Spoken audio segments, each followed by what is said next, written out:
Hey, welcome to Pickled Parables. My name's Jesse, and I just realized that the holidays are right around the corner. So I thought that it'd be appropriate to make a lesson about some Christmas-themed thing. So I picked the story of the Wisemen. For a long time, I misunderstood this story in a crucial way. And so today, in this episode, I want to present the mystery of Jesus' wise men.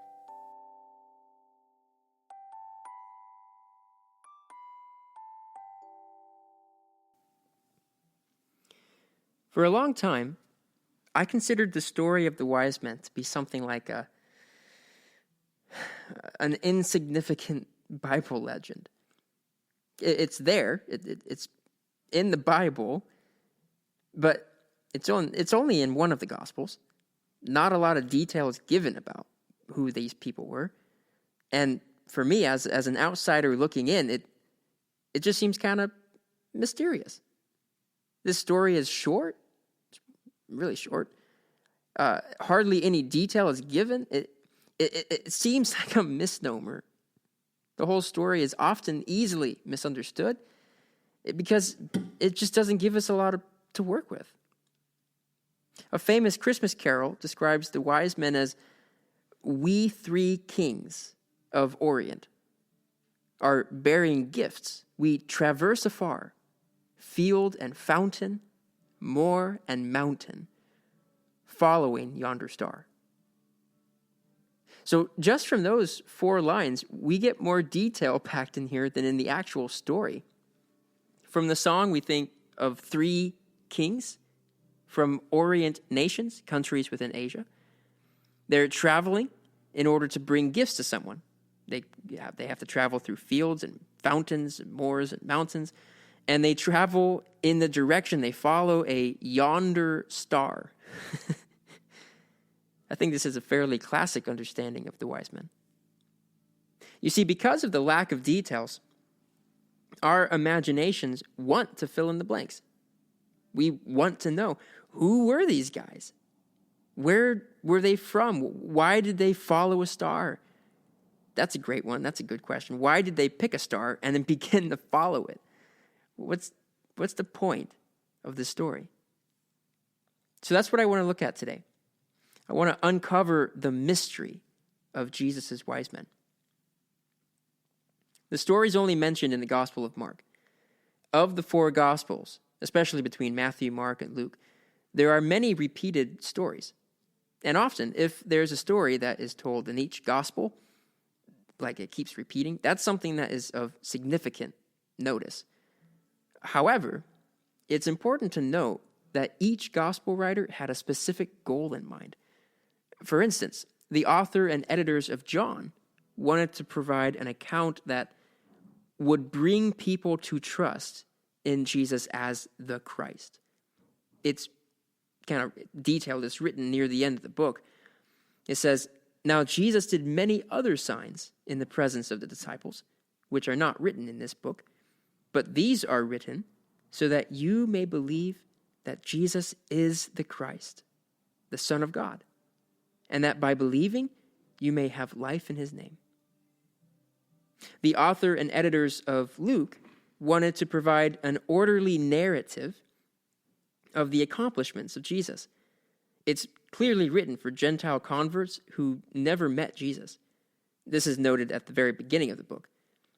"Inasmuch as many have undertaken to compile a narrative of the things that have been accomplished among us, just as those who from the beginning were eyewitnesses and ministers of the word have delivered them to us. It seemed good to me also, having followed all things closely for some time past, to write an orderly account for you, most excellent Theophilus, that you may have certainty concerning the things that you have been taught." Now, the author and editors of Mark, they had a purpose as well. They wanted to force the reader to answer a question. Who do you say Jesus is? This is the shortest of the Gospels in terms of word count and length, but it's also the most forceful. It's very pointed in its content. It tells a story after story after story of people not believing in Jesus. And finally, near the end, it finally reaches a climax when a Roman centurion watches Jesus die, and he's the first person in the story to declare, I'll read it. When the centurion who stood facing him saw that in this way he breathed his last, he said, "Truly, this man was the Son of God." Mark's gospel ends abruptly, almost like a cliffhanger, and it forces the readers to ask, who was Jesus? Maybe more importantly, who do I believe Jesus to be? If it wasn't for John, Mark would be my favorite gospel. Lastly, the author and editors of Matthew, they had a purpose as well. They wanted to tell a narrative about Jesus that was purposefully positioned in front of significant Old Testament promises and expectations. Matthew's gospel makes the assertion that Jesus was the anointed king, the son of David, the promised Messiah. He opens his book with an orderly genealogy.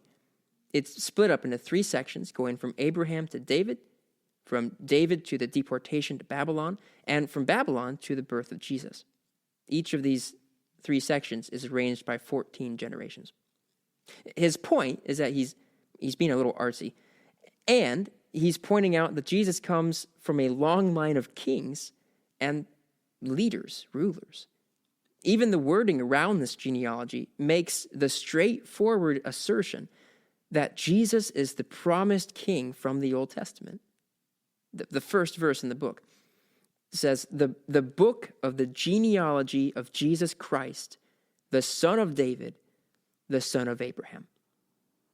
With this opening, he then moves to the ancient idea of the seed of the woman. In the first few pages of Genesis, several expectations are set up, one of which is the seed of the serpent and the seed of the woman. This is a major theme carried throughout the Bible, both Old and New Testaments. So here, we're told about a virgin giving birth to a child. That child was the baby Jesus. Immediately then, we're told about the visit of some foreign magi. This takes place in Matthew chapter 2. I'll read it to you. Now, after Jesus was born in Bethlehem of Judea, in the days of Herod the king, behold, wise men from the east came to Jerusalem, saying, "Where is he who has been born King of the Jews? For we saw his star when it rose, and we have come to worship him." When Herod the king heard this, he was troubled, and all Jerusalem with him. And assembling all the chief priests and the scribes of the people, he inquired of them where the Christ was supposed to be born. And they told him, "In Bethlehem of Judea, for so it is written by the prophet, 'And you, O Bethlehem, in the land of Judah, are by no means least among the rulers of Judah, for from you shall come a ruler who will shepherd my people Israel.'" Then Herod summoned the wise men secretly and ascertained from them what time the star had appeared. And then he sent them to Bethlehem, saying, "Go, search diligently for the child, and when you have found him, come bring me word that I too may come and worship him." After listening to the king, they went on their way. And behold, the star that they had first seen when it rose went before them until it came to rest over the place where the child was.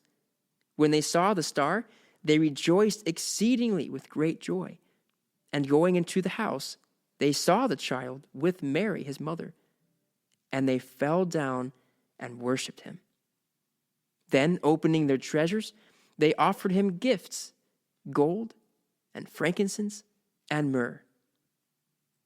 Then, being warned in a dream not to return to Herod, they departed to their own country by another way. Now, when they had departed, behold, an angel of the Lord appeared to Joseph in a dream, and said, "Rise, take the child and his mother, and flee to Egypt, and remain there until I tell you. For Herod is about to search for the child to destroy him."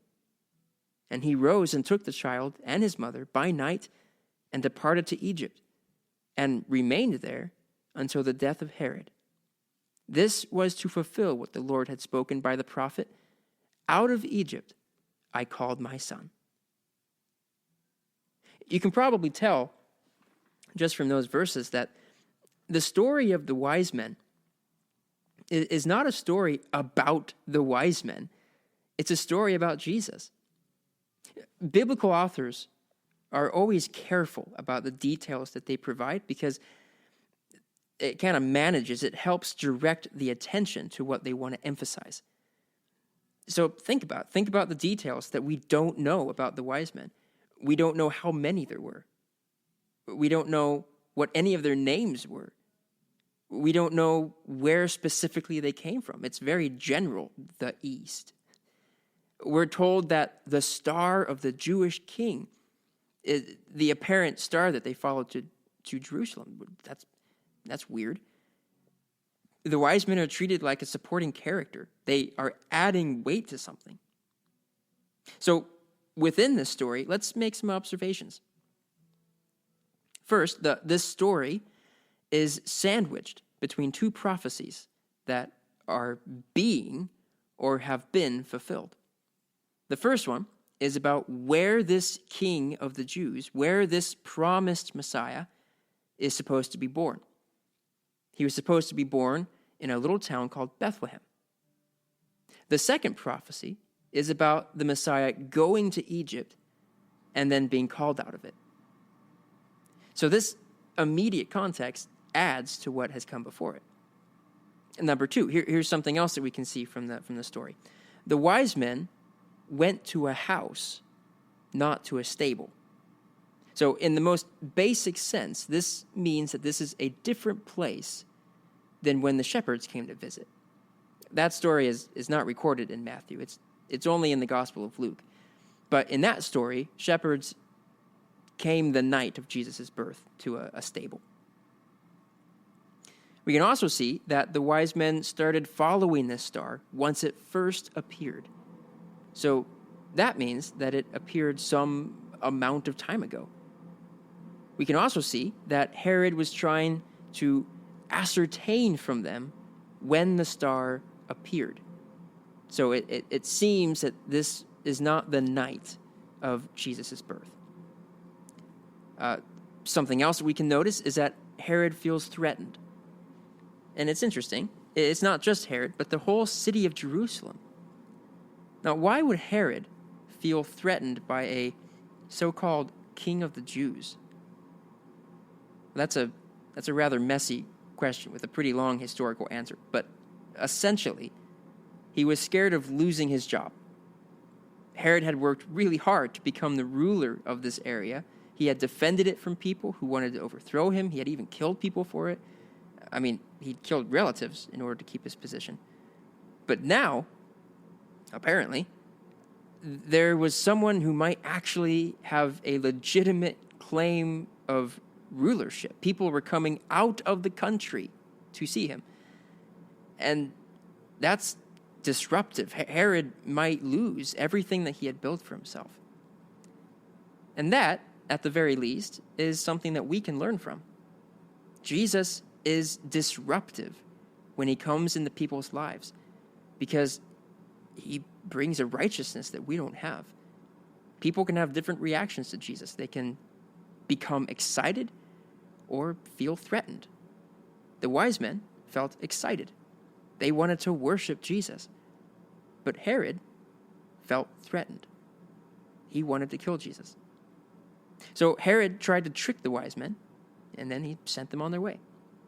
Hopefully, he thought, they would reveal where this king of the Jews lived. So the wise men start off for Bethlehem. And as they leave, they find the star again. So they follow it to Jesus and find him in a house with his mother. Again, we're not sure how much time has passed. So Jesus, he might be a full-sized baby, if not even a little toddler. But notice the first thing they do when they find Jesus is fall down and worship him. That was their goal. They wanted to find Jesus and worship him. And in a continuation of worship, they gave him gifts of gold and frankincense and myrrh. That's the story of the wise men. They end up leaving and then disappearing from the book of Matthew. So as readers, especially readers today, we're left to ask, wait, what just happened? Why did that happen? These wise men had dropped everything they were doing in order to search out and find Jesus. Why? Why would they do that? I want to turn our attention to a passage in Isaiah chapter 60. I want to read starting in verse 1. And I want to point out to you the design that the author used to write this, or at least the things he had in mind when he wrote it. There's quite a lot that builds up to this. It is chapter 60 of a book. But for the sake of time, we're just going to jump into it. So verse 1. Arise, shine, for your light has come, and the glory of the Lord has risen upon you. For behold, darkness shall cover the earth, and thick darkness over the peoples. Now, I'm going to pause from reading here and just say, think of Genesis chapter 1 here, where it's talking about creation. Darkness covering the earth. That sounds familiar? But the Lord will arise upon you, and his glory will be seen upon you. Think again, Genesis chapter 1, and there was light. And nations shall come to your light, and kings to the brightness of your rising. All in all, this is supposed to evoke our remembrance of the creation account, because essentially what this prophet is doing, he's kind of talking about a new creation moment. Lift up your eyes all around and see. They all gather together. They come to you. Your sons shall come from afar. Your daughters shall be carried on the hip. This is talking about the diaspora, the family of Abraham that's scattered throughout all kinds of nations. They're going to come back together. Then you shall see and be radiant. Your heart shall thrill and exult, because the abundance of the sea shall be turned to you. The wealth of the nations shall come to you. We find out later in this passage that the you in here is a city. It's talking about the New Jerusalem. A multitude of camels shall cover you, the young camels of Midian and Ephah. All those from Sheba shall come. They shall bring gold and frankincense, and shall bring good news, the praises of the Lord. All the flocks of Kedar shall be gathered to you. The rams of Nebaioth shall minister to you. They shall come up with acceptance on my altar, and I will beautify my beautiful house.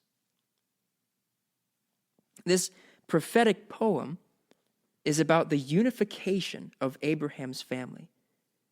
Do you remember in Genesis chapter 12 when God told Abraham, leave your home, go to the place that I will show you. I will make you into a great nation. He was named Abram at the time. After Abram had a kid with Hagar instead of Sarai, God came to him again and said, I'm going to call you Abraham, because you will be a father of a multitude of nations. So more than one nation. All in all, Abraham ended up having 7 sons through Hagar and another woman named Keturah. If you count the son that he had with Sarai, then he had 8 sons. But check this out. I'm going to read from Genesis chapter 25. Listen for these names. Abraham took another wife, whose name was Keturah. She bore to him Zimran, Joksan, Median, Midian, Ishbak, and Shua. Joksan fathered Sheba and Dedan. The sons of Dedan were Asherim, Letuim, and Lemuel. The sons of Midian were Ephah, Epher, Hanok, Abda, and Eldah. All these were the children of Keturah. Abram gave all that he had to Isaac, who was the son of Sarai. But to the sons of his concubines, Abraham gave gifts, and while he was still living, he sent them away from his son Isaac, eastward to the east country. Now, something we need to understand as we read this, throughout the Old Testament, the east was more than a direction. It represented something. It represented exile.